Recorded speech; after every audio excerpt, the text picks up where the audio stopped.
महामानव डॉक्टर बाबासाहेब आंबेडकर यांना अभिवादन करतो। संत गाडगेबाबा अमरावती विद्यापीठ अमरावती डॉक्टर बाबासाहेब आंबेडकर विचारधारा विभाग पत्रिका समोर आहे। अतिथी व्याख्यान इथं लिहिलेलं आहे।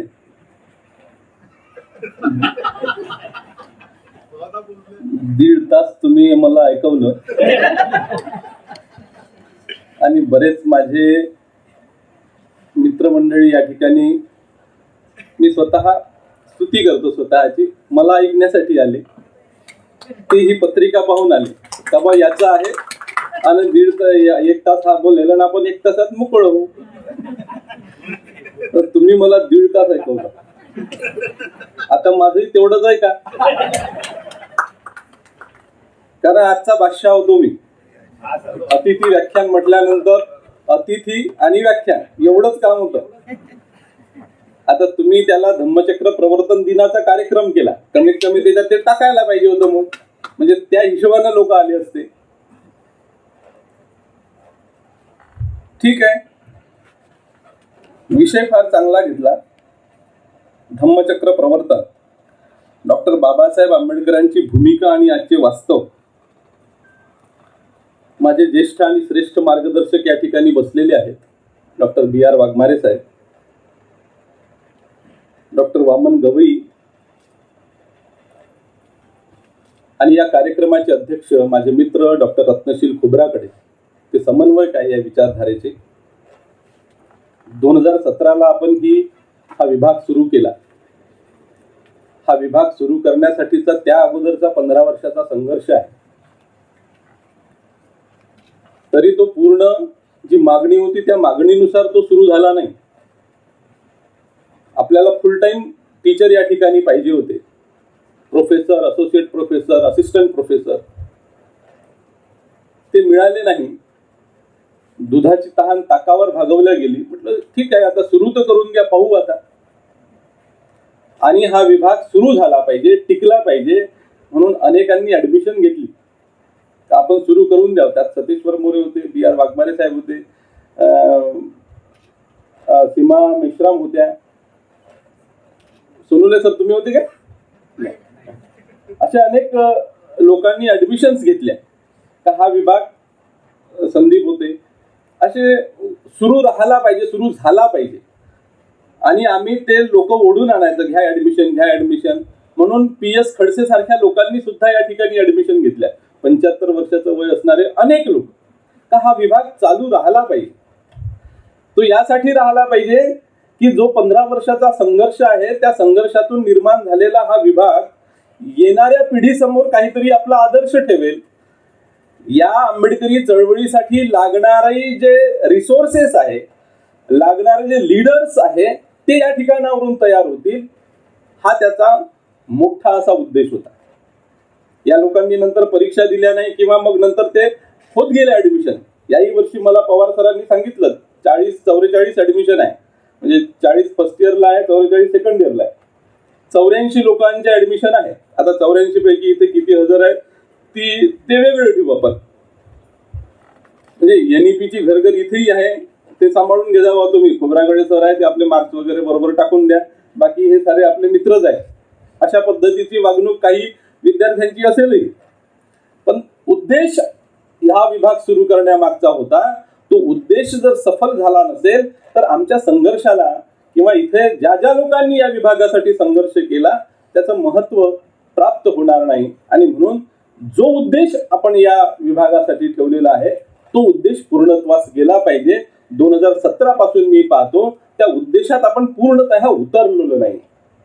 जे लोक या ठिकाणावरून डिग्र्या घेऊन राहिले, त्यांना ज्या पद्धतीने समाजात जाऊन काम करायला पाहिजे ते काम करताना दिसत नाही, ती चर्चा त्या पद्धतीची होत नाही। MA झाल्यानंतर, MA म्हणजे साधी गोष्ट नाही, आता आपण सहज समजतो। बाबासाहेब म्हणायचे की 1000 चौथी पास झालेले एक पदवीधर, एक पदवीधराला एवढा, PG तर खूप दूरची गोष्ट, एवढा मान होता किंवा एवढा तो उच्च शिक्षित असून वैचारिक दृष्ट्या तो प्रगल्भ असा पदवीधर असावा। आणि PG शिकणारा तो तर त्याची प्रगल्भता मोठी असली पाहिजे. त्यानं वादविवाद करत असताना आपली बाजू मांडून देत असताना कसं कन्व्हिन्स समोरच्याला करावं, हा पीजीचा क्रिएटिव्हिटी त्याची कशी असली पाहिजे, संशोधनाची वृत्ती कशी असली पाहिजे, हे त्या पीजी मधून होते. अभ्यासक्रम बनवणारा 2017 पासून मी आहे. एकटाच अभ्यासक्रम बनवतो. तुम्हाला जेवढा काही 2017 पासूनचा अभ्यासक्रम आहे तो माझ्या एकट्या मेहनतीचं फळ आहे, हे मी जाहीरपणे सांगतो, कारण मीच ते करतोय. सर आहेत, पवन सर या ठिकाणी आहे. आम्ही जेव्हा पेपर सेटिंग मॉडरेशन करतो, सेटर जेव्हा पेपर पाठवतात मॉडरेशन करतो, बऱ्याच वेळा मी एकटाच असतो. मी सरांना बोलावून घेतो, पवन सरांना बोलावून घेतो, कारण यांना जे ऑथोराइज कमिटीवर असतात त्यांना जास्तीचे कामं असतात, म्हणून यांना मला बोलावून घ्यावं लागते. बऱ्याच वेळा एकटाच करत असतो. म्हणजे ही मेहनत यासाठी मी करतो की मला असं वाटते की ही माझी चळवळ आहे, जी बाबासाहेबांनी मला सांगितली. हे चळवळीचं काम आहे. पैसा एकही विद्यापीठाकडून घेत नाही मी, येण्या जाण्याचाही घेत नाही, आणि त्याचा मेहनताना जो असतो 100 रुपये 130 रुपये जे काही असेल, तो येण्या जाण्याचे पैसे माझे 1930 रुपये होतात, तोही पैसा घेत नाही. कोणतंच मानधन विद्यापीठाकडून मी घेत नाही. ते यासाठी कि भाड़े का टट्टू बाबा साहब का आंदोलन नहीं चला सकता. Those you can love you can serve, Tolstoy म्हणतो. बाबासाहेबांनी कोट केलाय. मिशनरी वर्क, मर्सनरी आणि मिशनरी वर्क मधला जो फरक बाबासाहेबांनी Congress and Gandhi have done to the untouchables मध्ये सांगितलेला आहे. तो दृष्टिकोन माझा यासाठी आहे की मी मिशनरी वर्क केलं पाहिजे, आणि या ठिकाणावरून अशा पद्धतीचे लीडर्स तयार झाले पाहिजे. सर्वजण आपण कशा मागे लागलो असतो, मेडल मागं. कोणाला गोल्ड मिळते, कोणाला पहिला येते, कोण दुसरा येते, कोण कोणासोबत कसा वागते, कोणाला कसे मार्क्स मिळतात, कोणाचे कसे मार्क्स कापल्या जातात. अशा पद्धतीचे ही आहे, प्रत्येकच डिपार्टमेंटमध्ये आहे, याही डिपार्टमेंटमध्ये ते असेल. मला असं वाटतं जेव्हा तुम्ही आंबेडकरी चळवळीमध्ये जाता आणि लोकांना बाबासाहेबांचे विचार सांगता, ते सर्वात मोठं गोल्ड मेडल आहे. हे गोल्ड मेडल तुम्ही कागदावर डिग्री घेतली, मोठं असं मार्क्स मिळवले, आणि आचरणात किंवा कृतीत जर काहीच नसेल, तर त्या डिग्रीची पुंगळी केल्याशिवाय दुसरा त्याचा कोणताही फायदा होणार नाही. म्हणून मला असं वाटते की त्या पद्धतीचं काम झालं पाहिजे. अनेक लोकांनी, आता या लोकांना काही गरज नव्हती ऍडमिशन घ्यायची, सतेश्वर मोरे सारखे किंवा BR वाघमारे सरांसारखे, हे चळवळीतलेच लोक होते. मलाही असं तेव्हा वाटलं होतं की आपण ऍडमिशन घ्यावी 2017ला, पण मी 2007 पासून या अभ्यास मंडळाच्या सदस्य म्हणून हे सुरूही व्हायचं होतं. पण इथं अभ्यास मंडळ तयार होतं. प्रदीप आगलावे या अभ्यास मंडळाचे अध्यक्ष होते. खडसे सर, VMEचे खडसे सर मेंबर होते. आम्ही हे तेव्हापासून चालवत आलेलो आहे की येणाऱ्या काळात हे होईल. आणि आपण सरांनी तो ठराव मांडला. BA ला सुद्धा आपण डॉक्टर बाबासाहेब आंबेडकर थॉट सुरू केलेला आहे. जे कॉलेज BA ला घेतील हा विषय, त्या कॉलेजला आपण सुरू करू. आपण यावर्षी, मी पायस सरांना सांगितलं, आपण पर्स्पेक्टिव्ह प्लॅन मध्ये ते टाकलं की तुम्ही इथे तक्षशिला महाविद्यालय किंवा डॉक्टर बाबासाहेब आंबेडकर कॉलेजला दोन्ही कॉलेजमध्ये घ्या, तुमच्याकडून जसं होते तसं घ्या. आपण नेरपरसोपनचं कॉलेज, नेरपरसोपनला तलवारे साहेबांचं कॉलेज आहे, त्यांनाही सांगितलं की तुमच्या यवतमाळ जिल्हा म्हणून तुम्ही PG तिथे सुरू करा. तिथेही आपण पर्स्पेक्टिव्ह प्लॅन मध्ये दिलं. म्हणजे एखादी जेव्हा प्राधिकरणाचा माणूस सदस्य असतो किंवा प्राधिकरणामध्ये त्याचं वजन असते, तेव्हा या गोष्टी घडू शकतात. आपल्या हातात सत्ता असली तर काय होते, एखादं पद जर आपल्या हातात असलं तर काय होते.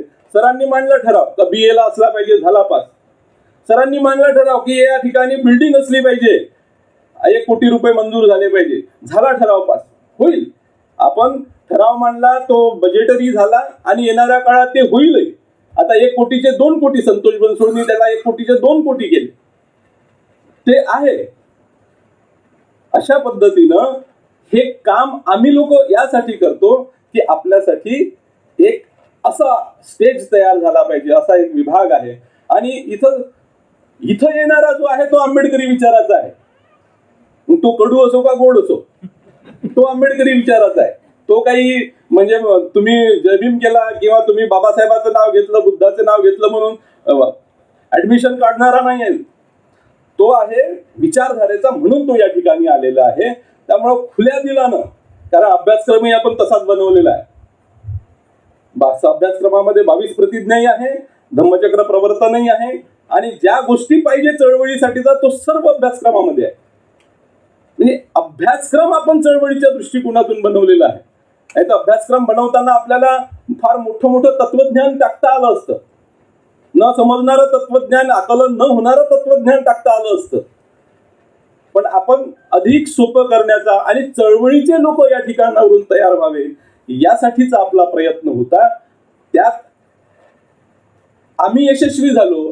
ते आता काम येणाऱ्या पिढीचं आहे. तुम्ही विचारधारा या विभागाचे विद्यार्थी आहात, ते तुमचं काम आहे की तुम्ही लोकांपर्यंत ते कशा पद्धतीने पोहोचवा. विषय मला चांगला दिला. धम्मचक्र प्रवर्तन, डॉक्टर बाबासाहेब आंबेडकरांची भूमिका. प्रश्न हा निर्माण होतो, इथे या ठिकाणी मांडला गेला तो, की बाबासाहेबांचा उद्देश काय होता यामागे, धर्मांतर करण्यामागचा, धम्मदीक्षेमागचा बाबासाहेबांचा उद्देश काय होता. काहीतरी उद्देश त्याच्या मागे असेल, आणि शेवटच्या क्षणी बाबासाहेबांनी तो उद्देश पूर्ण का केला. शेवटच्या क्षणी बाबासाहेबांना असं का वाटलं की मी धर्मांतर केलं पाहिजे, धम्मदीक्षा घेतली पाहिजे. जी 1935 ला प्रतिज्ञा केली होती, त्या प्रतिज्ञेला पूर्णत्वास नेण्यासाठी मी आता 14 ऑक्टोबर 1956 दिवस हा निश्चित केला पाहिजे. त्याच्या मागे काय उद्देश होता, तर आपण पाहतो धर्म आणि धम्म हे चॅप्टर बुद्ध आणि त्याच्या धम्मामध्ये आहे. तो टॉपिक आहे तुम्हाला एका पेपरमध्ये. त्यामध्ये बाबासाहेब असं म्हणतात की धम्म म्हणजे, धम्म आणि धर्माचा उद्देश काय, धर्म म्हणजे जगत प्रारंभाचं स्पष्टीकरण, आणि धम्म म्हणजे जगाची पुनर्रचना. किती मोठं ध्येय. To purpose of Dhamma is to reconstruction of the world. धम्माचा उद्देश काय, रिकन्स्ट्रक्शन ऑफ द वर्ल्ड. प्रश्न हा निर्माण होतो की वर्ल्ड, जग म्हणजे काय. जगाची पुनर्रचना जर करायची असेल, आपण हा विचार करत नाही. बाबासाहेबांच्या प्रत्येक शब्दावर संशोधन होते, हजारो संशोधन बाबासाहेबांवर होते आहेत. मग जगाची पुनर्रचना बाबासाहेबांनी एवढंच का म्हटलं नाही की मला माझ्या लोकांचा फायदा व्हावा, लोक माझे या धर्मातून त्या धर्मात जावे, बस एवढाच माझा उद्देश आहे. जगाची पुनर्रचना बाबासाहेबांना का म्हणायचं. The world refers to all the people. World म्हणजे काय, कॉलिन्स डिक्शनरी मध्ये त्याची व्याख्या आपल्याला दिसते. Who live on this planet and own societies, institutions and way of life. म्हणजे जग म्हणजे काय, तर जग म्हणजे या प्लॅनेटवर असणारा मानवाचा समूह आणि त्याच्या तो समाज, त्याच्या ज्या संस्था आहे आणि जगण्याचा मार्ग, या मिळून जग बनत असते.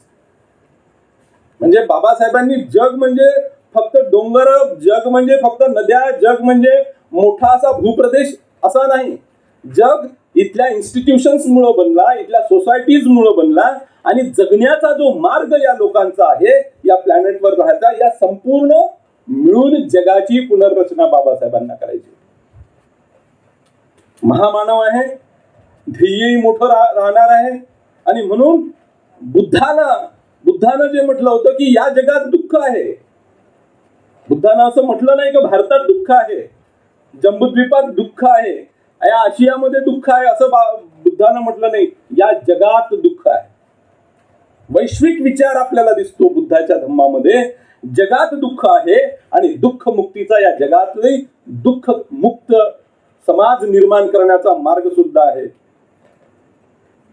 मग जगात दुःख आहे तर का आहे, जगात दुःख आहे तर का आहे, आणि दुःखाला नष्ट कसं करायचं आहे, हा मूलभूत प्रश्न आपल्या समोर असला पाहिजे. इथूनच सर्व जगाच्या समस्या ज्या आहेत, जगाच्या समस्या याच आहे की जगात दुःख आहे. दुःखाचे कारण वेगवेगळे असतील, पण जगात दुःख आहे हे शाश्वत सत्य आहे. आणि म्हणून बाबासाहेबांनी जे 4 प्रश्न बुद्धांनी त्यांच्या धम्मामध्ये चर्चिले, त्यामध्ये हा महत्वाचा एक प्रश्न आहे की जन्म दुःख आहे, मृत्यू दुःख आहे, सर्व दुःख आहे, हे जर मान्य केलं तर बुद्धाचा धम्म हा निराशावादी बनतो. तुम्ही जन्मही दुःख आहे म्हणता, मृत्यू दुःख आहे म्हणता, आणि सर्व दुःखच आहे, जिकडे तिकडे दुःखच आहे असं जर आपण म्हणतो तर हा धम्म निराशावादी बनतो. आणि त्याला आशा केव्हा निर्माण होते? दुसरा प्रश्न मी जेव्हा सांगितला की दुःख नष्ट कसे करायचे. या जगात दुःख आहे तर ते नष्ट करण्याचा मार्ग आहे म्हणून आशा आहे. मी गरीब आहो पण मी श्रीमंत होऊ शकतो ही आशा आहे म्हणून जगण्याचा उद्देश आहे. धम्म हा आशा निर्माण करतो, धम्म हा आशावादी आहे. फक्त जन्म ही दुःख आहे, मृत्यू आणि सर्व दुःख आहे ही निराशा धम्म निर्माण करत नाही, तर जगण्याची आशा सुद्धा धम्म निर्माण करतो. आणि म्हणून जन्म मृत्यू या नैसर्गिक घटना आहे, त्या दुःखाची उदाहरणे ठरत नाही. जन्म ही दुःख आहे, मग दुःखाची उदाहरणं काय ठरतात? तर या जगात दारिद्र्य आहे म्हणून दुःख आहे, या जगात बेकारी आहे म्हणून दुःख आहे, या जगात हिंसाचार आहे म्हणून दुःख आहे, या जगात युद्ध मोठ्या प्रमाणात होतात म्हणून दुःख आहे. जन्म दुःख आहे, मृत्यू दुःख आहे, आणि म्हणून सर्व जग दुःखी आहे. एवढं म्हणून धम्माला आपण निराशावादी बनवणार नाही, तर वेगवेगळे कारणांमुळं हे जग दुःखी आहे. आणि जग दुःखी आहे हे अस्सल उदाहरण आपल्या समोर ठेवावं लागतील. बाबासाहेबांनी तेच केलेलं आहे. बाबासाहेबांनी हा प्रश्न का निर्माण केला की बुद्धानं गृहत्याग क्या केला, सिद्धार्थानं गृहत्याग क्या केला, त्या 4 प्रश्नामध्ये आहे. का केला गृहत्याग? आणि त्या गृहत्यागाचं उदाहरण जे परंपरागत आलेलं आहे ते बाबासाहेबांनी का नाकारलं? बाबासाहेबांनी धम्मामध्ये जे रिसर्च केलं, बाबासाहेबांनी नवीन दृष्टिकोन दिला, संशोधन केला, नवे आपले सिद्धांत आपल्याला बुद्धांनी त्याच्या धम्मामध्ये मांडले, बुद्धिस्ट फिलॉसॉफीमध्ये त्यांनी मांडले. आणि म्हणून बाबासाहेबांनी सांगितलेला धम्म आणि इतर देशांकडून आलेला परंपरागत धम्म यामध्ये फरक आहे. म्हणून बाबासाहेब या धम्माचे प्रवर्तक ठरतात. बाबासाहेब खऱ्या अर्थानं धम्माचे प्रवर्तक यासाठी ठरतात की बाबासाहेबांनी त्यात रिसर्च केलं, बाबासाहेबांनी नवीन दृष्टिकोन दिला, बाबासाहेबांनी आपले सिद्धांत मांडले. तो परंपरागत धम्म बाबासाहेबांनी स्वीकारला नाही. थेरवादामध्ये तर बुद्धाचे 3 धम्मचक्र प्रवर्तन सांगितलेले आहे, बाबासाहेबांचं 4थं धम्मचक्र प्रवर्तन आहे असंही सांगितलं गेलेलं आहे. थेरवादामधले 3 पकडून हेही रिसर्च आहे. याचा विचार एम चे विद्यार्थी या नात्यानं आपला करायला पाहिजे. मे महिन्यामध्ये आम्ही भूतानला गेलो होतो. भूतानला गेल्यानंतर आम्ही तिथले विहार पाहिले, तिथले सर्व ऐतिहासिक स्थळ त्या ठिकाणचे पाहिले. आणि तिथे मग मी म्हटलं थँक्यू बाबासाहेब. भूतानचा, चीनचा, जपानचा, थायलंडचा धम्म तुम्ही आम्हाला दिला नाही, तुम्ही स्वतः रिक्रिएट केला आणि तो धम्म आम्हाला दिला. बाबासाहेबांच्या माध्यमातून आमच्यापर्यंत धम्म पोहोचला म्हणून वैज्ञानिक पोहोचला. जर परंपरावादी किंवा कर्मकांडीय धम्म पोहोचला असता तर मग आम्ही कठीण चिवरदानाचेच प्रोग्राम करत राहिलो असतो, निवळ परित्राण पाठच घेत राहिलो असतो आणि निव्वळ कर्मकांडामध्ये राहिलो असतो. बाबासाहेबांचा धम्म आमच्या जवळ आहे म्हणून आम्ही बुद्धी तल्लख आहोत, बुद्धी प्रामाण्यवादी आहोत, रॅशनलिस्ट आहोत. आणि म्हणून या ठिकाणी वाद होतात. वाद झाले पाहिजे, त्याला संवादामध्ये कसं करता येईल हा प्रयत्नही झाला पाहिजे. विचार वेगवेगळे असतील, त्या विचारांना एकत्रित करून त्यातून एक नवीन विचार कसा निघेल हा प्रयत्न आपण आंबेडकरी म्हणून झाला पाहिजे, बाबासाहेबांच्या विचारांचे पाईक म्हणून झाला पाहिजे. आणि म्हणून मला असं वाटते की लोभ, हाव, तृष्णा यामुळे माणसांमध्ये दुष्टावा निर्माण होतो. तृष्णेमुळे माणसामध्ये हाव लोभांमुळे दुष्टावा निर्माण होतो. एकत्रित राहणारा या अवगुणांमुळे त्यांच्यामध्ये दुष्टावा निर्माण होतो. आणि म्हणून हा एक प्रश्न मी आज या सभागृहासमोर ठेवतो की डॉक्टर आंबेडकरांनी, बाबासाहेबांनी बुद्धाचा धम्मच का निवडला? याच्या मागे काही कारण असतील.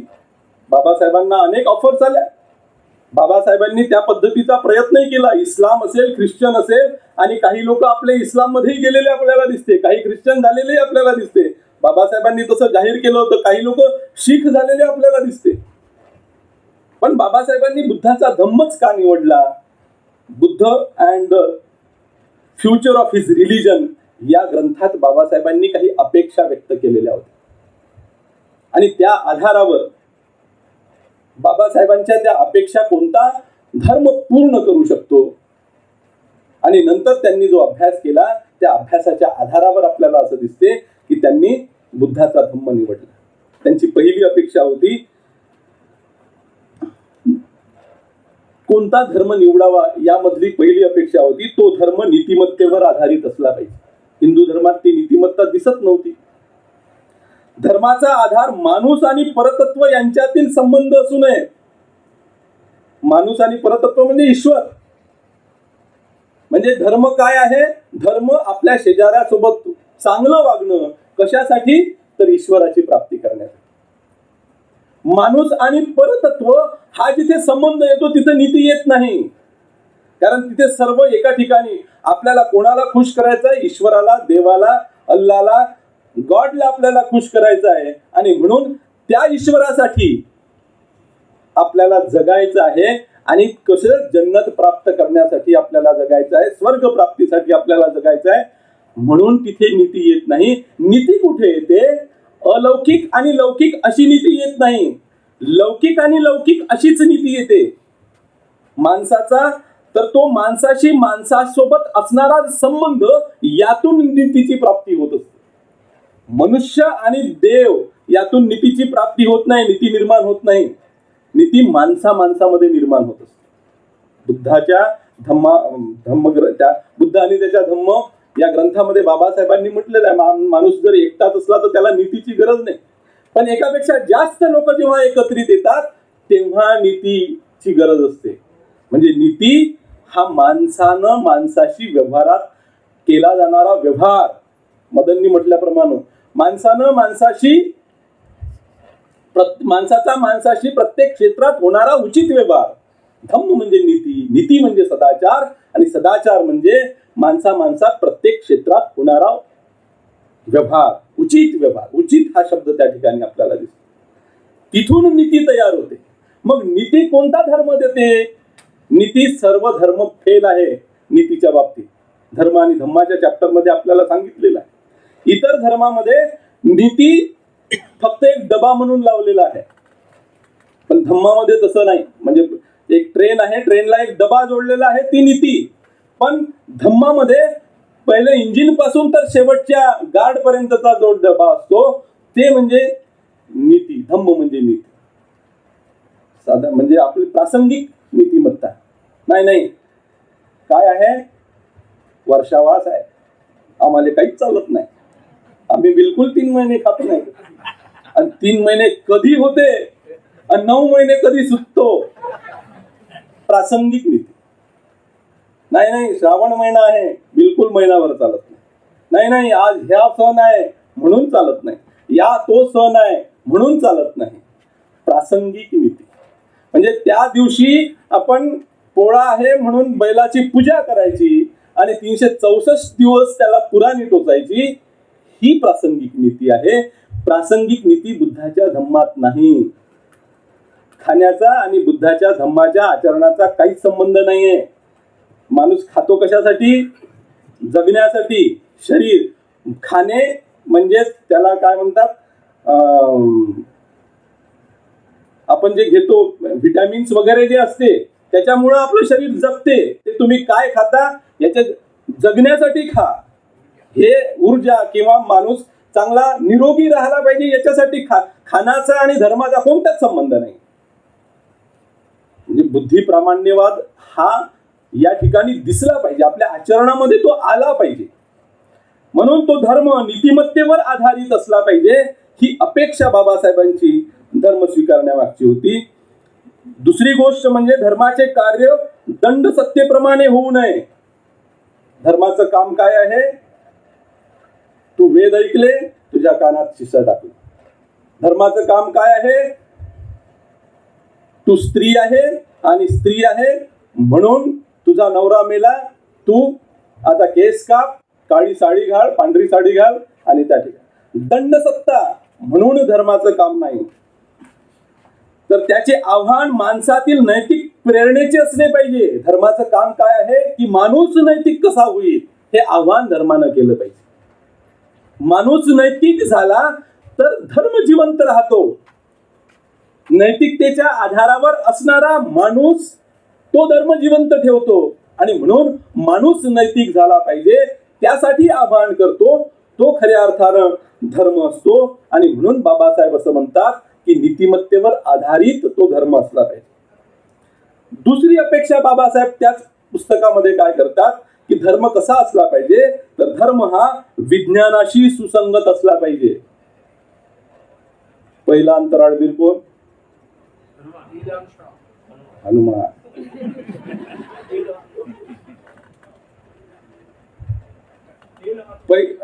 पहिली प्लास्टिक सर्जरी कोणती? आणि त्या दिवशीच्याही भाषणामध्ये मी सांगितलं हेच आता शिकवल्या जाणार आहे. तुम्ही IKS चा सिलेबस बघाल, ह्याच पद्धतीचं शिकवल्या जाणार आहे. बाबासाहेब असं म्हणतात धर्म हा विज्ञानाशी सुसंगत असला पाहिजे, म्हणजेच विवेकनिष्ठ असला पाहिजे. धर्म हा विवेकनिष्ठ असला पाहिजे, विवेकाच्या आधारावर तो उतरला पाहिजे. आणि विवेकासाठी म्हणजे तर्क जर तुम्हाला करायचा असेल तर तो विवेकाच्या आधारावर असला पाहिजे. विवेकनिष्ठ. आणि जिथे विवेक नाही तिथे तुम्हाला सोशॅलिटी दिसणार नाही, सोशल मॉरॅलिटी दिसणार नाही.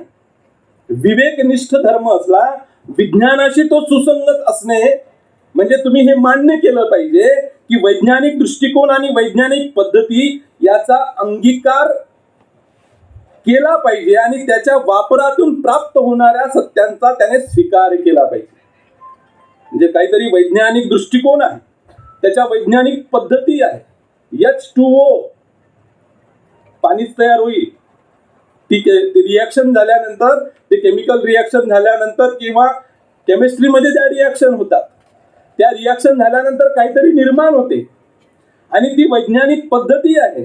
आणि त्याच्यातून जे निर्माण होते ते सत्य निर्माण होते. प्रॅक्टिकल बाप दाखवण्याचं श्राद्ध कर ही जी म्हण आहे, प्रूफ आमचं हिस्ट्री आहे. No documents no history. मी जर म्हणतो की माझा जन्म 3 जून 1973 ला झालाय आणि किती जोरजोरानं ओरडून मी मास्तरला सांगतो तरी तो म्हणते बर्थ सर्टिफिकेट दाखव. No documents no history. Documents दाखवल्याशिवाय प्रूफ पाहिजे. आणि या वैज्ञानिक प्रक्रियेतून, वैज्ञानिक पद्धतीतून जे तयार होते ते सत्य असते. असा धर्म पाहिजे जो विज्ञानाशी सुसंगत आहे. आता आपल्याला दिसते सध्या धर्म आणि विज्ञान यांचा वरवरचा किंवा गूढ संबंध जोडणे बाबासाहेबांनी कधी मान्य केलं नाही. ते आताच्या वर्तमान परिस्थितीत आपल्याला दिसतं. हे तर आमचं अगोदरच होतं. ऋषीमुनी, धर्मगुरू आमचं अगोदरच होतं. त्या म्हणजे संजीवनी बुटी आम्हीच आणली. पहिलं पुष्पक विमानाचा शोध आम्हीच लावला. त्या दिवशी मी सांगितलं पायथागोरसचा थेरम वेदात आहे. ह्या पायथागोरसनं लावलेला नाहीये, तो वेदातच आहे. असे अनेक विज्ञानाची म्हणजे ऋषीमुनी किंवा धर्मगुरूंना प्राप्त होणारी सत्य आणि वैज्ञानिकांना प्राप्त होणारी सत्य एकच आहे. म्हणून आमचा धर्म कसा? मग लग्नात हळद लावतो, ती कशी आहे वैज्ञानिक? मग कशी ते हळद काय असते? अँटीबायोटिक आहे. हळद कशी अँटीबायोटिक आहे हा दाखवण्याचा प्रयत्न आम्ही आमच्या घरात धुपारे लावतो, अंगारे धुपारे लावतो, तर त्याच्यामुळं कशा पद्धतीचं वातावरण तयार होते. आम्ही अनेक गोष्टी आहेत अशा, त्याचा वैज्ञानिक संबंध. उपवास आपण करतो तर तो उपवास कशासाठी केला जातो त्याचा वैज्ञानिक. उपवास म्हणजे रोजच्या जेवणापेक्षा जास्त खाणे म्हणजे उपवास, आणि तो कसा चांगला आहे वैज्ञानिक दृष्ट्या आपण दाखवण्याचा प्रयत्न करतो. अशा अनेक गोष्टी आपल्याला दिसतात, आणि त्या गोष्टी आपण ह्या कशा विज्ञानाशी सुसंगत आहे आटापिटा करून तो आणण्याचा प्रयत्न करतो. बाबासाहेब असं म्हणतात की विवेकनिष्ठा ज्या ठिकाणी आहे, म्हणजे सम्यक दृष्टी जे आहे जसं आहे तसंच तुम्हाला स्वीकारावं लागेल, आणि ते वैज्ञानिकच करू शकतात.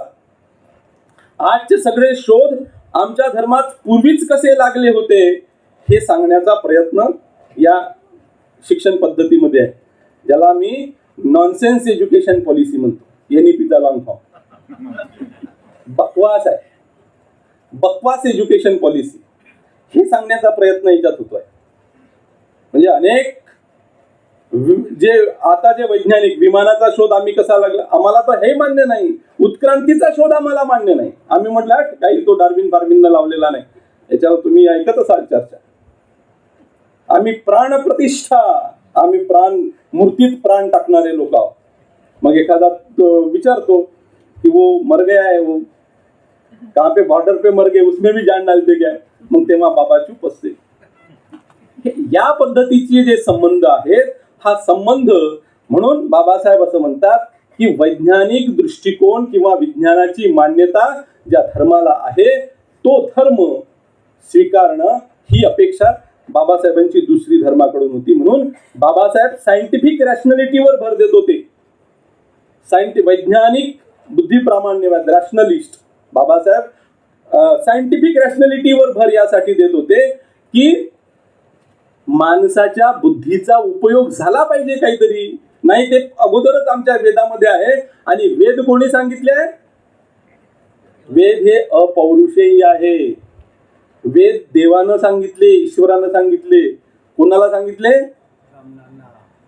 भूदेवांना, ब्राह्मणांना कानात सांगितले. काय हे असं पुरुष सुक्त आहे, या पुरुष सुक्तामध्ये अशी वर्ण व्यवस्था आहे. इथून ब्राह्मण झाला, तिथून क्षत्रिय झाला, तिथून वैश्य झाला, आणि तिथून शूद्र झाला. हे अपौरुष येतो. तिथे रॅशनॅलिटी नाही आहे, तिथे विवेक नाही आहे. तिथे फक्त काय आहे? तिथे शब्द प्रामाण्यवाद आहे. वेद जे सांगते ते सत्य आहे, कारण ते ईश्वरानं सांगितले आहे. जिथे चिकित्सा आहे तिथे बुद्धाचा धम्म आहे. जिथे प्रश्न निर्माण होतो तिथे बुद्धाचा धम्म आहे, आणि जिथे शब्द प्रामाण्यवाद आहे तिथे बुद्धाचा धम्म नाही. आणि म्हणून सायंटिफिक रॅशनॅलिटी बाबासाहेबांना अपेक्षित होती. तिसरी अपेक्षा बाबासाहेबांची होती, धर्माने स्वातंत्र्य, समता, बंधुत्व या मूलभूत सिद्धांतांना मान्यता दिली पाहिजे. बाबासाहेब याला मूलभूत बेसिक सिद्धांत म्हणतात. हे बेसिक आहे. ज्या धर्मात स्वातंत्र्य नाही, कशाच स्वातंत्र्य नाही, ज्या धर्मात समता नाही, ज्या धर्मात बंधुत्व नाही, तो धर्म म्हणण्याच्या लायकीचा नाही. म्हणून ज्या धर्मात ये तीनही मूल्य आहेत, माणूस जन्मतः स्वतंत्र असतो. तो जन्मतः स्वतंत्र असतो, स्वतंत्र बुद्धीने काम करणारा असतो, स्वतंत्रपणे त्यानं काम करावं. तो माणूस आहे म्हणून तो स्वतंत्र आहे, तो स्वतंत्र आहे म्हणून तो माणूस आहे. माणूस इज इक्वल टू स्वतंत्र, स्वतंत्र इज इक्वल टू माणूस. आणि जो माणूस नाही तो स्वतंत्र नाही, आणि जो स्वतंत्र नाही तो माणूस नाही. म्हणूनच अंधभक्तांची जी मोठ्या प्रमाणात फौज या ठिकाणी तयार होत आहे, गुलामांची ती फौज यासाठी आहे. ते बुद्धीचं प्रामाण्यवादी बनण्यासाठी तयार नाही, बुद्धी वापरण्यासाठी तयार नाही, किंवा धर्मानं त्यांना स्वातंत्र्य हे मूल्य शिकवलंच नाही. त्यांच्या धर्मात स्वातंत्र्य मान्यच नाही. मग मनुस्मृती जेव्हा वाचतो तेव्हा स्त्रियांनी हे करू नये, स्त्रियांनी ते करू नये, स्त्री स्वतंत्र होण्याच्या लायकीची नाही, हे जे मनुस्मृतीमध्ये सांगितलं जातं यासाठी की तुम्ही तुमचं डोकं वापरायचं नाही. बुद्धी वापरण्याचं काम आमचं आहे, ब्राह्मण म्हणून भूदेवांचं आहे. आम्ही वापरू, आम्ही बुद्धी वापरली म्हणून वेद तयार झाले, आम्ही बुद्धी वापरली म्हणून या ठिकाणी धर्मशास्त्र तयार झाले, आम्ही हे निर्माण केलं म्हणून हे योग्य आहे, म्हणून तुम्ही स्वीकारलं पाहिजे. प्रश्नचिन्ह किंवा चिकित्सा करायची नाही. या धर्मात स्वातंत्र्य नाही म्हणून हा धर्म मला मान्य नाही. ज्या धर्मात स्वातंत्र्य आहे त्या धर्मात मी जाणार. ज्या धर्मात समता आहे तो धर्म मला आवडेल.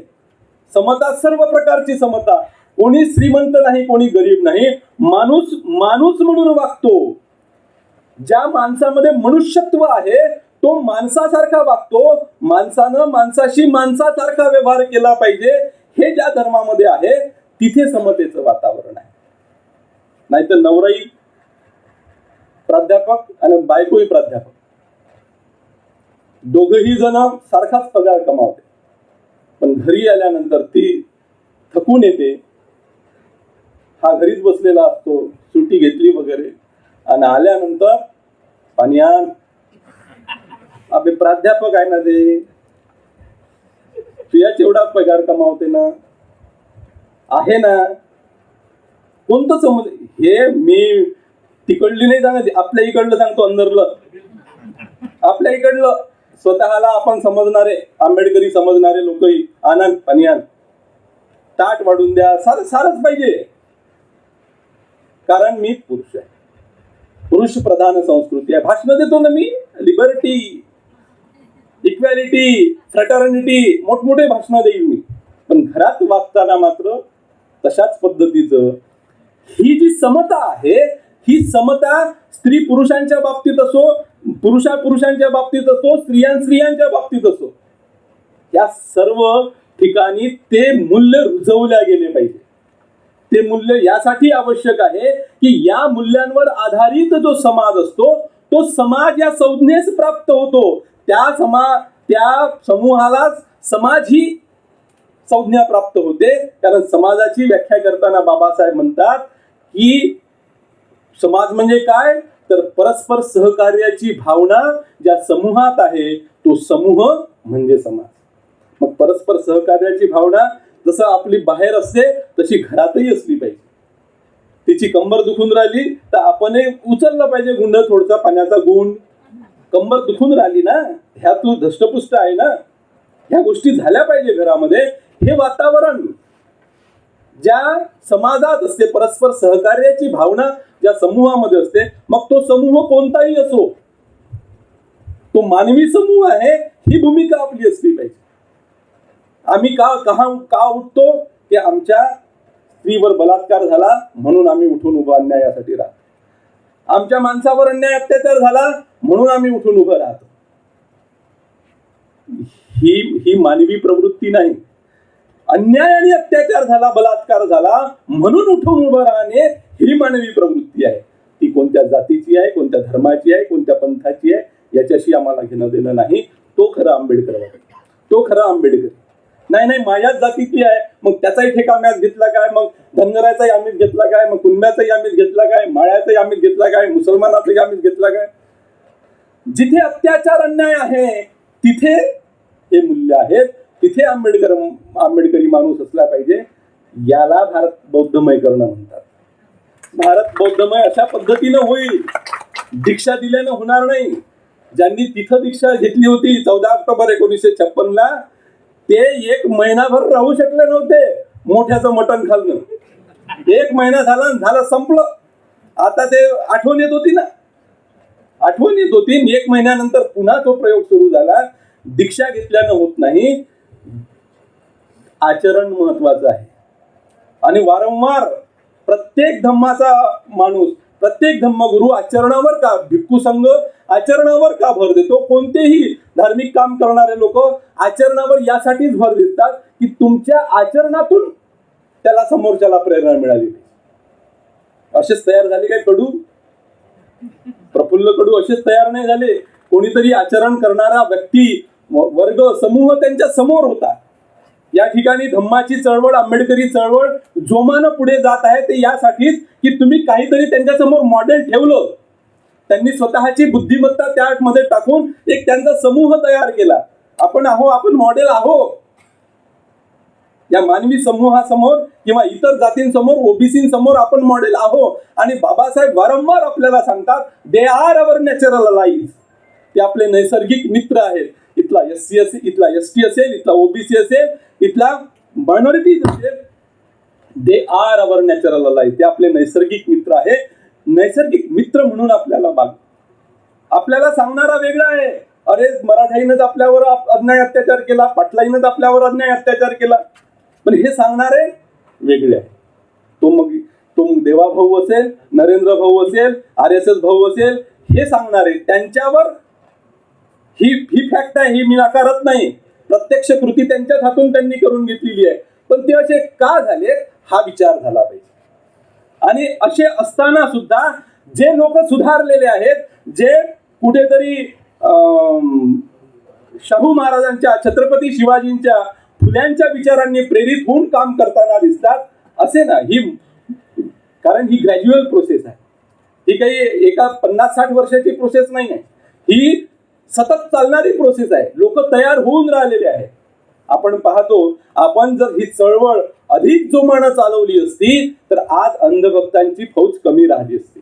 आपण ती चळवळ जोमानं चालवली नाही. आपण जे म्हणतो की प्रत्यक्ष आचरणामध्ये आपण आणलं असतं आणि आपण मॉडेल म्हणून मोठ्या प्रमाणात या ठिकाणी आलो असतो तर ही गती अधिक वाढली असती. अनेक संख्या या लोकांची आपल्यासोबतची वाढलेली असते. आणि म्हणून आज फक्त आपल्याला काय दिसते, आज दोनच विचारधारा दिसतात. एक संविधान समर्थक आणि एक संविधान विरोधी. या सध्या दोनच विचारधारा आहेत वर्तमान परिस्थितीमध्ये. आपण कोणाच्या बाजूने राहणार हा विचार आपल्याला करायचा आहे. आणि त्यासाठी मला असं वाटते की धर्मानं जे मूल्य द्यायला पाहिजे ते मूल्य बाबासाहेबांना कोणत्याही धर्मात दिसत नव्हते. ते मूल्य बुद्धाच्या धम्मात दिसत होते. बाबासाहेबांची ती अपेक्षा होती आणि म्हणून ते राज्यघटनेमध्ये आले. स्वातंत्र्य, समता आणि बंधुत्व ही नैतिक आणि सामाजिक मूल्य आहे. खऱ्या धर्माचा गाभा मूल्य असतात. ही जी मूल्य आहे, स्वातंत्र्य, समता, खऱ्या धर्माचा गाभा हा आहे. म्हणजे धर्म कोणत्या विचारधारेवर आधारलेला आहे, धर्म कोणत्या तत्वावर, कोणत्या मूल्यांवर आधारलेला आहे, तर धर्म हा स्वातंत्र्य, समता आणि बंधुत्वावर जो आधारलेला असेल तो खऱ्या अर्थानं ती विचारधारा आहे, ती फिलॉसॉफी आहे, ते तत्वज्ञान आहे. नीती ही सामाजिक असते. माणसामध्ये परस्पर संबंध कसे असावेत याचे नियमन नीती तत्वांच्या साह्यानं केलं जाते. मी 5 पॉइंट सोशल स्ट्रक्चर बाबासाहेबांचं मांडलेलं आहे माझ्या संशोधनामध्ये. ते 5 पॉइंट सोशल स्ट्रक्चर, त्याच्यामध्ये 5 पॉइंट्स मांडलेले आहेत. त्यामध्ये राजकीय लोकशाही, सामाजिक लोकशाही आणि राजकीय लोकशाही हे 2 पॉइंट. त्या आधारावर राजकीय लोकशाही उभी आहे. सामाजिक आणि आर्थिक लोकशाहीवर राजकीय लोकशाही उभी आहे. याचा फायदा घेणारा व्यक्ती, ह्या 3ही लोकशाही व्यक्ती विकासाचं काम करेल आणि या 4ही बिंदूंना नियंत्रित करण्याचं काम नीती करेल. नीती जे नियमन, या जगाचं नियमन कोण करते तर ईश्वर करते. या जगाचं नियमन देव करते आणि त्याची जागा बुद्धाच्या धम्मामध्ये नीतीनं घेतलेली आहे. म्हणून नियमन करण्याचं काम, नियंत्रण करण्याचं काम कोणाचं आहे, नीतीचं आहे. आणि या स्वातंत्र्य, समता आणि बंधुत्व या मूलभूत सिद्धांता, म्हणून या 3ही मूल्यांना जेव्हा मान्यता मिळते तेव्हा खऱ्या अर्थानं धर्म हा धर्म असतो. आणि म्हणून या धर्माचे स्वरूप आणि उद्दिष्ट व्यक्तिगत नसते. म्हणजे बाबासाहेब असं म्हणतात की धर्माचं स्वरूप आणि उद्दिष्ट हे व्यक्तिगत नाही आहे. मी फक्त माझा विकास. बाबासाहेबांनी हाही प्रश्न विचारलेला आहे की बौद्ध भिक्खू कसा, तो सामाजिक कार्यकर्ता असावा की व्यक्तिगत विकासासाठी झटणारा असावा, समाजामध्ये जाऊन समाजाचे प्रश्न सोडवणारे असावा, समाजाला कन्व्हिन्स करणारा असावा, समाजापर्यंत ते विचार पोहोचवणारा असावा की व्यक्तिगत विकास करणारा असावा. म्हणून धम्म हा सामाजिक आहे बेसिकली आणि प्रिन्सिपली. तो मूलभूत आणि तत्वतः आणि मूलभूतः तो सामाजिक आहे. म्हणून माणसात जे परस्पर संबंध आहे ते धम्मानं नियंत्रित झाले पाहिजे. ते धम्मानं जर नियंत्रित झाले तर तो खऱ्या अर्थानं धम्म आहे असं बाबासाहेबांना म्हणायचं आहे. आणि चौथी अपेक्षा बाबासाहेबांची, धर्माने दारिद्र्याचे उदात्तीकरण करता कामा नये. दारिद्र्याचं उदात्तीकरण होते. हरिजन, तुम्ही हरीचे जन आहात, हरीचे लेकर आहात. बायबलमध्ये तर अनेक वचन तुम्हाला दिसेल. तुम्ही हे कोणतं हॉस्पिटल आहे ख्रिश्चनांचं? दयासागर. तिथे पहा, गरीब हो तुम्ही घाबरू नका, मेल्यानंतर सारं जग तुमचंच आहे. आहे ते तिकडे लिहिलेलं, पाहाल तुम्ही. दारिद्र्याचं उदात्तीकरण. गरिबांना मुळातच ईश्वरी आशीर्वाद लाभलेला असतो. Bless are they who are poor. जे गरीब आहेत त्यांना ईश्वरांचा आशीर्वाद लाभलेला असतो. दरिद्री नारायण, गांधीजींनी आणलेली संकल्पना. म्हणजे दरिद्री माणसात गांधीजी असं म्हणतात की नारायण वसलेला असतो. हरिजन ही संकल्पना त्यातून आलेली आहे. हे गौरवीकरण जे गरिबीचं केलेलं आहे. इहलोकातील गरिबी आणि हीनदीन अवस्था स्वीकारा, सहन करा, म्हणजे परलोकात तुम्हाला समृद्धी मिळेल आणि स्वर्ग सुखाचा अनुभव घेता येईल. ठेवेली अनंती तैसेची राहावे, चित्ती असू द्यावे समाधान. आणि म्हणून आपण जे म्हणतो ना, आता सहन होत नाही ना. चीफ जस्टिस ऑफ इंडिया मारबूट, हे सहन होत नाही. तुम्ही तेच राहिलं पाहिजे होतं. कोण? Controller of examination. सहन होत नाही. कलेक्टर या जिल्ह्याचा सहन होत नाही. आणि ती जी मनुवादी वृत्ती आहे ती डोकावते. तुम्ही तसंच राहिलं पाहिजे. आताही आपण पाहिलं असेल, फेसबुकवर अनेक पोस्ट तुम्हाला दिसल्या. तुम्ही किती करा, तुम्ही आमची लायकी प्राप्त करू शकत नाही. आरक्षण मागणारे आता असे म्हणून राहिलेले, तुम्हाला 7 पिढ्या लागेल आमची बरोबरी करण्यासाठी वगैरे वगैरे, असेही पोस्टर बॅनर निघालेले आहे. आणि त्या पद्धतीचं वातावरण सुरू आहे. म्हणून यात सामाजिक विषमतेचे आणि शोषणाचे समर्थन तर आहेत, पण ऐहिक जीवनाच्या संबंधात यात निराशावादी व पलायनवादी सूर सुद्धा आपल्याला दिसेल. या दारिद्र्याच्या उदात्तीकरणामध्ये सामाजिक विषमता तर आहेच. सारे लबाड आता सत्तेत साव झाले, या जीर्ण झोपड्यांचे आता महाल झाले. दारिद्र्य, सामाजिक विषमता, आर्थिक विषमता दरी वाढून राहिलेली आहे एकाच समाजातली. आणि म्हणून बाबासाहेब जर म्हणत असेल की तुम्ही गेले पाहिजे, म्हणजे मराठ्यांचा रोष, बाळासाहेब आंबेडकर सांगतात त्याप्रमाणे गरीब मराठे आणि ते सरंजामदारी मराठे, त्या मोठ्या मराठ्यांनी किंवा श्रीमंत मराठ्यांनी यांच्याकडे लक्ष दिलं नाही, म्हणून ही अवस्था आमची प्राप्त झालेली आहे. म्हणून हे गरीब मराठा तयार झालेला आहे. आपण वेळीच जागे झालो. बाबासाहेबांनी म्हटलं मुझे पढे लिखे लोगों ने धोखा दिया. हे लक्षात ठेवलं आपण आणि सतत ते वातावरण आपण सुरू ठेवलं. आपण गेलो, लोकांपर्यंत गेलो, भीमनगरात गेलो, सिद्धार्थ नगरात गेलो, रमाबाई आंबेडकर नगरात गेलो. आणि म्हणून थोड्या फार प्रमाणात आहे, नाही हे आपल्या घरी चोरी करणार होते, हे आपण गेलो म्हणून हे आपल्या घरापर्यंत आले नाही. नाही तर हे चोरी पहिले आपल्या घरी यांनी केली असती. का तू आणि मी सारखाच आहोत. खऱ्या अर्थानं तुला जे प्राप्त झालंय बाबासाहेबांमुळे प्राप्त झालंय. बाबासाहेबांना सांगितलं होतं तुला माझ्या घरापर्यंत यायला, तू आला नाही तर चोर तू तुझ्या घरातला. हे आपण सावध झालो.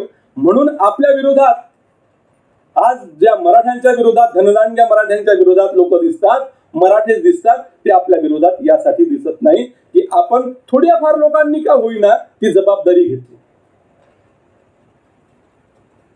ही सामाजिक विषमता, शोषणाचं समर्थन यातून दिसते. तुम्ही दारिद्र्यात राहता म्हणजे हा जो आता 12 तास काम करण्याचे 12 तास, आर्थिक शोषणाचा सर्वात मोठा 12 तास आता तुम्हाला काम करावं लागेल. कामगारांना आर्थिक शोषण सुरू झालेलं आहे. 12 तास काम करणं किंवा सालानं असणं किंवा महिन्यानं असणं, जिथे भांडवलदाराला कोट्यावधी तुम्ही वाचत असाल की मोठ्या प्रमाणात श्रीमंतांची संख्या वाढून राहिली आहे आणि मोठ्या प्रमाणात दारिद्र्य या ठिकाणी वाढून राहिले. हे जे शोषण आहे, हे शोषण या उदात्तीकरणामधून येते आणि आम्ही खुश आहोत. म्हणजे आम्ही पर्याय शोधतो. आता आपल्याला पहा, एकाच टू व्हीलरवर 3-3, 4-4 लोक जाताना दिसतात. हा पर्याय आहे. महागाईच्या विरोधात आपण भांडून नाही राहिलो. तर महागाईच्या विरोधात आपण भांडलं पाहिजे, त्याच्यासाठी संघर्ष केलाय आपण. आपला एक वेगळा पर्याय काढला का 2च्या ऐवजी आता 4 जण जाऊ. कामगार सर्रास 3-4 जण तुम्हाला जाताना दिसतात. कारण त्यांना जीवाची पर्वा नाही, त्यांना पोट भरायचं आहे. पोट भरायचं आहे आणि म्हणून मजुरी कमी आहे. जर पेट्रोलमध्येच आपण पैसा गमावत राहिलो तर आपण आपल्या लेकरा बाळांना काय करू. हे शोषण वर्तमान घडीतही आपल्याला दिसते. आणि म्हणून ऐहिक जीवनाच्या संदर्भात यात निराशावादी व पलायनवादी सूर, म्हणजे ठीक आहे मी गरीबच बरं आहे व काही आपला काही तो धंदा नाही, आपण काही श्रीमंत होणार नाही, हा जो निराशावादी सूर आहे, हा जो पलायनवादी सूर आहे, तो या उदात्तीकरणाने आलेला दिसतो. आदर्श धर्म हा ऐहिक समृद्धीला सकारात्मकपणे सामोरं जाणारा, आशावादी आणि पुरुषार्थवादी असला पाहिजे. म्हणजे खऱ्या अर्थानं ऐहिक हे लोक, आपण भौतिक सुख बुद्धानं नाकारले नाही, भौतिक सुख बाबासाहेबांनी नाकारलेले नाही आणि भौतिक प्रगती बाबासाहेबांनी नाकारलेली नाही. बुद्धाच्या अनाथ पिंडकासारखी अनेक उदाहरणं आपल्याला दिसतील. म्हणजे बाबासाहेबांनी आपल्याला आरक्षण त्याच्यासाठी मिळवून दिलं, म्हणजे तुम्ही कलेक्टर व्हा, तुम्ही मोक्याच्या जागा मिळवा आणि भिकारी राहा, याच्यासाठी म्हटलेलं नाही. बाबासाहेब सूट आणि बूट त्याच्यासाठी घालायचे की ही तुमची श्रीमंती. तुम्ही वरूनही श्रीमंत असले पाहिजे आणि आतूनही श्रीमंत असले पाहिजे. तुम्ही कोट आणि बूट म्हणजे तुमचं ते इम्प्रेशन कपड्याचं, जसे कपडे तुम्ही चांगले चकचकीत घालतात तसेच तुमचे विचारही चकचकीत असले पाहिजे, तुमचं आचरणही चकचकीत असलं पाहिजे. ऐहिक सुख बुद्ध आणि बाबासाहेबांनी नाकारलं नाही आणि म्हणून गौरवीकरण, उदात्तीकरण या गरिबीचं, असा जो धर्म आहे जो उदात्तीकरण करत नाही, तो धर्म मला पाहिजे. आणि बाबासाहेबांनी असा धर्म 14 ऑक्टोबर 1956 जो धम्माच्या स्वरूपात आपल्याला दिला. धर्म आणि धम्म हा फरक आपल्याला लक्षात आला पाहिजे. जरी प्रचलित शब्द धर्म असला तरी धम्म तो कसा आहे, आपल्या तोंडून धम्मच हा शब्द निघाला पाहिजे. तुम्ही बघा सिलेबस मध्ये तुम्हाला दिसणार नाही बुद्ध धम्म हा शब्द दिसेल. बुद्ध धर्म हा शब्द आपण वापरलेला नाही, बुद्ध धम्मच हा वापरलेला आहे.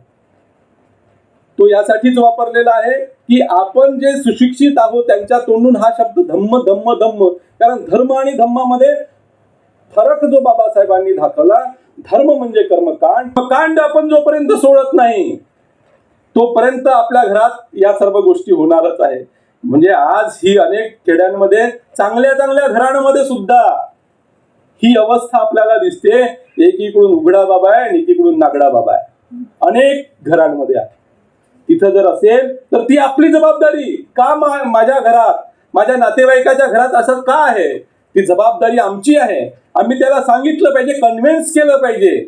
आहे आम्ही अशाच पद्धतीनं कन्व्हिन्स झालो आहे. आमच्याही घरी हे उघडे नागडे बाबा होते. 35 वर्षा अगोदर आम्ही आमच्या घरातले बाबा फेकले, अनेक लोकांनी आपण फेकले असतील. आम्ही गुरुकुंजात राहणारे असून सुद्धा ते सर्व, जरी ते काय संत राष्ट्रसंत वगैरे असेल तरी ते गुंडाळून ठेवले होते. ते यासाठी की विचारांचा महासागर आमच्या जवळ आहे. बुद्ध आणि बाबासाहेबांच्या विचारांचा महासागर जर आमच्या जवळ असेल तर मग आम्ही नदी नाल्यांना कशाला विचारणार, सागर जर आमच्या जवळ असेल.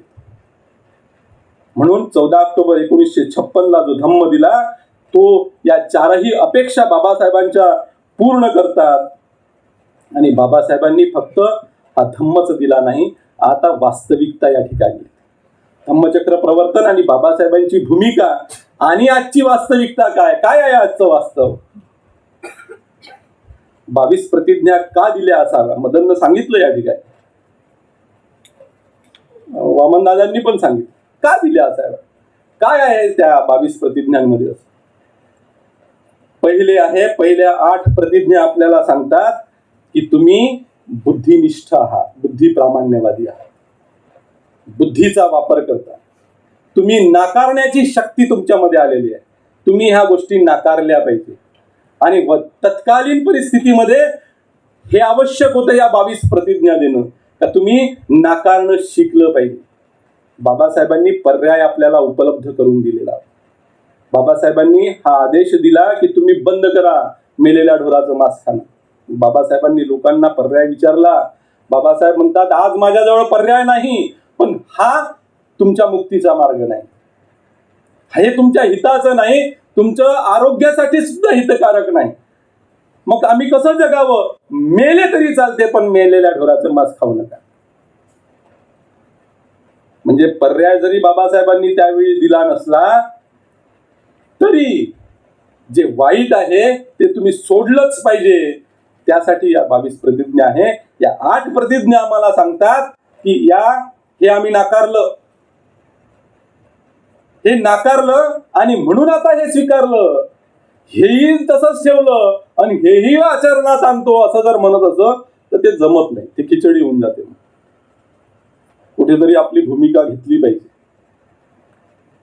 मी सिनेटच्या इलेक्शन मध्ये 2 वेळा जिंकलो. पहिल्यांदा ओपन मध्ये उभा होतो, नंतर शेड्यूल कास्टच्या वर्गवारीतून उभा होतो.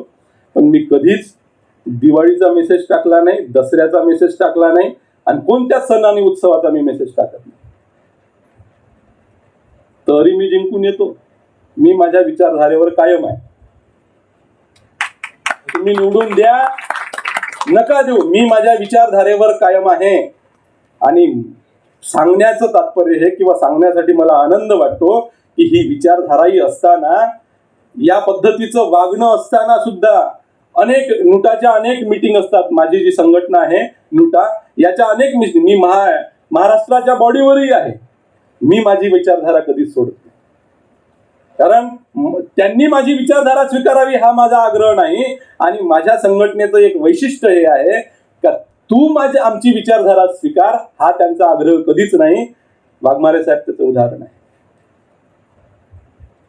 सतेश्वर मोरे या ठिकाणी त्याच संघटनेमध्ये होते, हा त्यांचा. आणि म्हणजे मला आनंद वाटतो त्या संघटनेमध्ये काम करण्याचं, की खऱ्या अर्थानं संविधान समर्थक म्हणून काम करणं हे जर कोणत्या संघटनेकडून, कोणत्या शिक्षक संघटनेकडून शिकवावं, प्रत्यक्ष कृतीत संविधान विरोधी वातावरण कसं तयार होते आहे त्याच्या विरोधात संपूर्ण महाराष्ट्रभर वातावरण किंवा संपूर्ण महाराष्ट्रभर आंदोलन चालवण्याचं काम एकमेव कोणती शिक्षक संघटना असेल सातत्यानं केलं तर ती महाराष्ट्र प्राध्यापक महासंघ.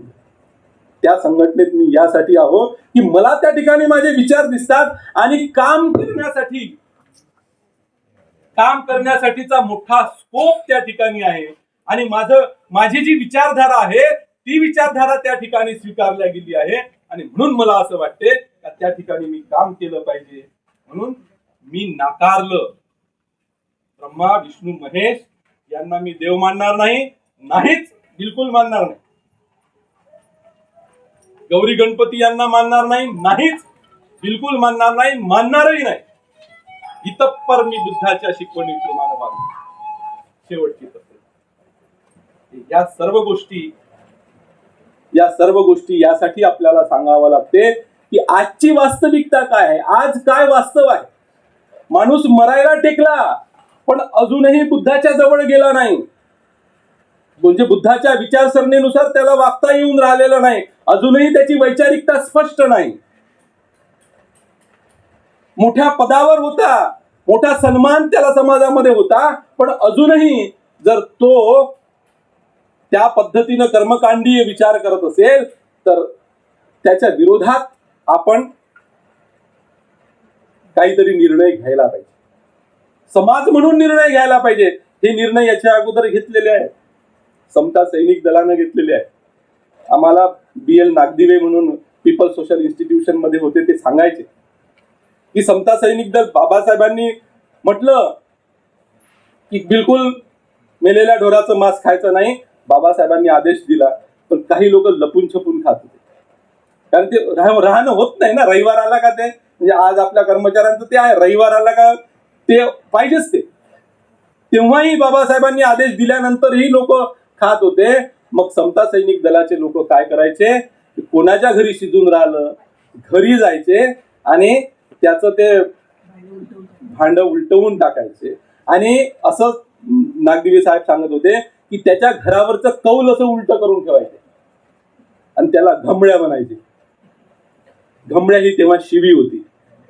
ते घमडे जर आजही जिवंत असेल तर त्यांना कन्व्हिन्स आपल्याला करावं लागेल.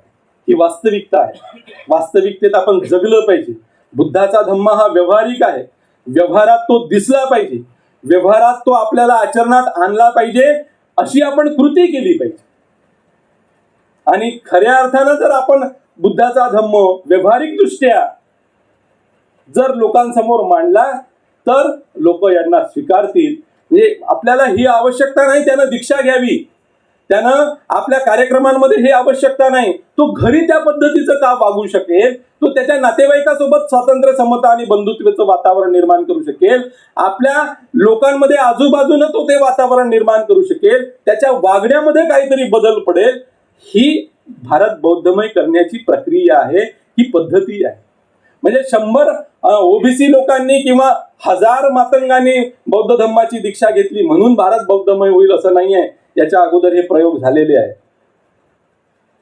ते दिसले पाहिजे, आचरणातून दिसले पाहिजे, त्या पद्धतीनं वागले पाहिजे. आपलंही म्हणजे आपण बाबा मी माझ्या आई वडिलाच्या पोटी जन्माला आलो म्हणून मी बौद्ध नाही आहे. मी जर त्या पद्धतीनं वागत नसेल आणि मला असं वाटते जरी कागदपत्राच्या दृष्टिकोनातून, व्यवहारिक दृष्टिकोनातून, शैक्षणिक कागदपत्राच्या दृष्टिकोनातून मला एखादं सर्टिफिकेट बौद्धाचं पाहिजे असेल, सर्टिफिकेट मी फक्त ते त्याच्याच कामासाठी, हे सर्टिफिकेट टाकून मी बौद्ध आहे किंवा मी जाहीर दीक्षा घेतली आणि म्हणून मी बौद्ध आहे, हे हा दुटप्पीपणा आहे. हे आम्ही धम्म दीक्षा घेतली आणि या भंतजीनं आम्हाला हे दिलं आणि आम्ही आता बौद्ध आहोत. असा भारत बौद्धमय होणार नाही. भारत त्याला वैचारिक परिवर्तन, मन परिवर्तन, cultivation of mind, activity is the condition of growth. सक्रिय असलं पाहिजे, सक्रियता आपल्यामध्ये ती असली पाहिजे. आणि quietism is another name of death. निष्क्रियता ही मृत्यूसारखी आहे. आणि आपण फक्त रिॲक्शनरी सोसायटी झालेलो आहे. फक्त रिॲक्शनरी. आपण फक्त रिॲक्शन देतो, बाकी दुसरं काहीच करत नाही. आज ही वास्तविकता आहे की बाबासाहेबांनी म्हटलं होतं की मला या बौद्ध समुदायातला प्रधानमंत्री, प्राईम मिनिस्टर पाहायचा. हे बाबासाहेबांचं वाक्य आहे. आणि ते बौद्धाचा धम्म मिळवून देऊ शकते. डायरेक्टिव्ह प्रिन्सिपल्स, हे सर्व बुद्ध धम्माचे जो सारांश आहे तो डायरेक्टिव्ह प्रिन्सिपल्स मध्ये आम्हाला दिसतो. सामाजिक न्यायाची भूमिका जी आहे संविधानातली ती डायरेक्टिव्ह प्रिन्सिपल्स मध्ये आहे. आणि ते डायरेक्टिव्ह प्रिन्सिपल्स जर आम्हाला इम्प्लिमेंट करायचे असेल तर त्यासाठी आम्हाला सत्ता लागेल. या गोष्टीचा विचार झाला पाहिजे.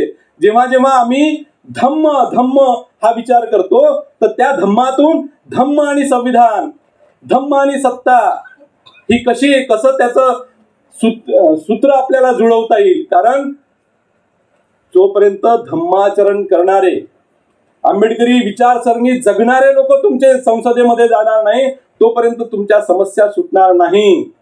आपला सारा पैसा लाडक्या बहिणीनं खाऊन टाकला. सर्व योजना ज्या गोष्टी भारतीय संविधानात मांडल्या आहे की आपल्याला शिक्षण, आरोग्य ही सरकारची जबाबदारी आहे, त्याच्याकडे पूर्ण दुर्लक्ष आहे. या देशामध्ये रोजगार देण्याची जबाबदारी सरकारची आहे, त्याच्याकडे पूर्ण दुर्लक्ष आहे. त्यासाठी आपले काय प्रयत्न आहेत हाही विचार झाला पाहिजे. ते संविधानात आहे. आणि भारतीय कसा निर्माण व्हावा हे बुद्धाच्या धम्मामध्ये आहे. याचं कसं आपल्याला सूत्र जुळवता येईल येणाऱ्या काळात हा विचार झाला पाहिजे. आणि आजची ही वास्तविकता आहे की आज संविधान मांडणाऱ्यांची जरी नसली संख्या, परंतु संविधान दाखवणाऱ्यांची, कमीत कमी संविधान हा शब्द उच्चारणाऱ्यांची, संविधानासाठी एकत्रित येणाऱ्यांची संख्या वाढलेली आहे.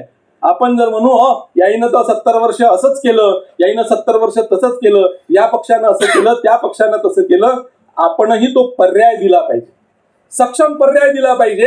आणि तो पर्याय मला असं वाटते की किती दिवस तुम्ही स्वाभिमान करणार की नाही आम्ही आमची सत्ता स्वाभिमानानं आणणार. स्वाभिमान आम्हाला पाहिजे. समझौत्याचं राजकारण हे बहुपक्षीय ज्या ठिकाणी असते तिथं समझौत्याचं राजकारण असते. आणि जेव्हा सत्ता कोणत्या ना कोणत्या माध्यमातून वैचारिक पातळी न सोडता किंवा वैचारिकता न सोडता सुद्धा आपल्याला करता येते, या ठिकाणी करता येते. महाराष्ट्रामध्ये बाळासाहेबांनी ते दाखवून सुद्धा दिलेलं आहे. याच्या अगोदर अनेक वेळा ते सत्तेत सहभागी झालेले आहे. आता ते निव्वळ स्वाभिमान करून आम्ही असं करणार नाही, आम्ही तसं करणार नाही, आम्ही आमचं स्वतंत्र पाहू, जोपर्यंत समझोत्याची भाषा होणार नाही तोपर्यंत आपण सत्तेत जाणार नाही. आणि सत्तेत यासाठी आपल्याला जायचं आहे की आपल्याला डायरेक्टिव्ह प्रिन्सिपल्स, फंडामेंटल राईट्स आणि भारतीय संविधानानं दिलेला समाज जर निर्माण करायचा असेल तर त्यासाठी सत्ता सुद्धा आवश्यक आहे. ही आजची वास्तविकता आहे. धम्मचक्र प्रवर्तना 14 ऑक्टोबर 1956 जे झालं त्यामध्ये ह्या सर्व गोष्टी इन्क्लूड आहेत. नाहीतर आमच्या गळ्यात मळ असण्यासारखं ह्या बौद्ध धम्म आपल्या गळ्यात टाकून दिला काय असं आपण म्हणू नये. हे बाबासाहेबांनी सांगितलेलं आहे. या वास्तविकतेकडे आपण लक्ष द्यावं. आणि म्हणून आजच्या भाषणाचा शेवट करताना मला असं वाटते की ही जबाबदारी आपली आहे, प्रत्येकाची आहे. Everybody is responsibility, nobody is responsibility. जेव्हा असं म्हटलं जाते की ही जबाबदारी कोणाची आहे तर ही सर्वांची आहे, सर्वांनी ती जबाबदारी घेतली पाहिजे. मग everybody is responsibility, nobody is responsibility.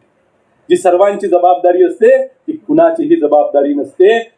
इतिहासाचा प्राध्यापक म्हणून एक छोटीशी गोष्ट तुम्हाला सांगतो, ते कथा म्हणून घ्या तुम्ही. अकबराचं नाव तुम्ही ऐकलं असेल.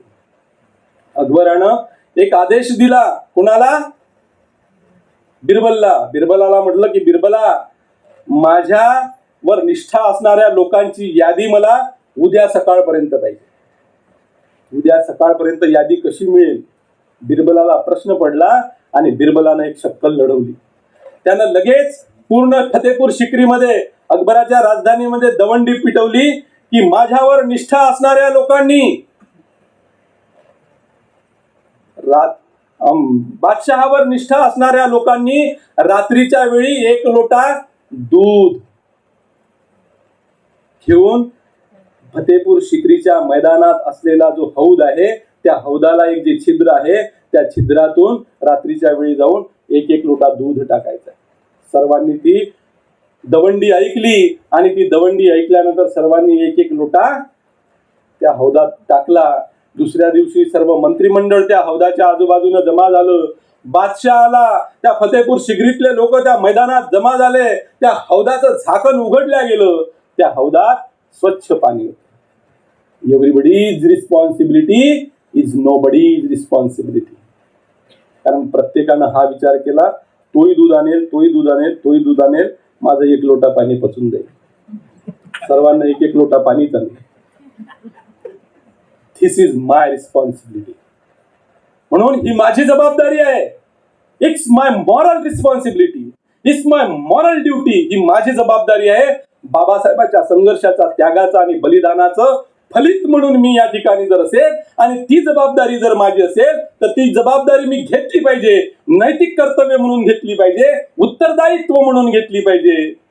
भीमा, तुझ्या मताचा माणूस शोधताना, भीमा, तुझ्या मताचा माणूस शोधताना, माणूस तुझ्या मताचा मी का न होऊ शकलो. लोक तुझ्या मताचे 5 शोधताना सुरुवात स्वतःपासून मी का न करू शकलो. घातकांच्या वागण्याने होऊन व्यथित मी, घातकांच्या वागण्याने होऊन व्यथित मी, माझ्या तलाच भीम मी उणे करत गेलो. इंदू रमेश गंगाधर तू पाहिले मरताना, इंदू रमेश गंगाधर तू पाहिले मरताना, तुझा राजरत्न मी का न होऊ शकलो, तुझा राजरत्न मी का न होऊ शकलो. संविधान भारताचे आणि तू दिला तो धम्म, संविधान भारताचे आणि तू दिला तो धम्म, हे 2 शस्त्र घेऊन लढण्या मी निघालो. संविधान भारताचे आणि तू दिला तो धम्म, हे 2 शस्त्र घेऊन लढण्या मी निघालो. निर्धार वाचविण्याचा, निर्धार वाचविण्याचा जनमानसांना, निर्धार वाचविण्याचा जनमानसांना मनुस्मृती पुन्हा एकदा जाळणे आम्ही निघालो मनुस्मृती, पुन्हा एकदा जाळणे आम्ही निघालो. या मनुस्मृतीनं निर्माण केलेल्या अवलादांना खऱ्या अर्थानं जर आपल्याला आंबेडकरी शक्ती दाखवायची असेल तर ती वास्तविकता लक्षात घ्यावी लागेल, जी वास्तविकता आजच्या घडीला आहे. आणि त्यासाठी आपल्याला तयार व्हावं लागेल. बाबासाहेबांचा पाईक म्हणून, धम्माचा अनुयायी म्हणून, धम्मचारी म्हणून खऱ्या अर्थानं जर आपण आपली भूमिका पार पाडली तर या ठिकाणी बाबासाहेबांच्या ज्या अपेक्षा या समाजाकडून होत्या त्या पूर्णत्वास गेल्याशिवाय राहणार नाही. आणि खऱ्या अर्थानं त्या धम्मचक्र प्रवर्तनाला, खऱ्या अर्थानं धर्मांतराला, खऱ्या अर्थानं त्या धम्मदीक्षेला मूल्य प्राप्त होईल. आपण मला बोलावलं आणि माझं ऐकून घेतलं याबद्दल आपला आभार व्यक्त करतो. धन्यवाद. जय भीम, जय भारत.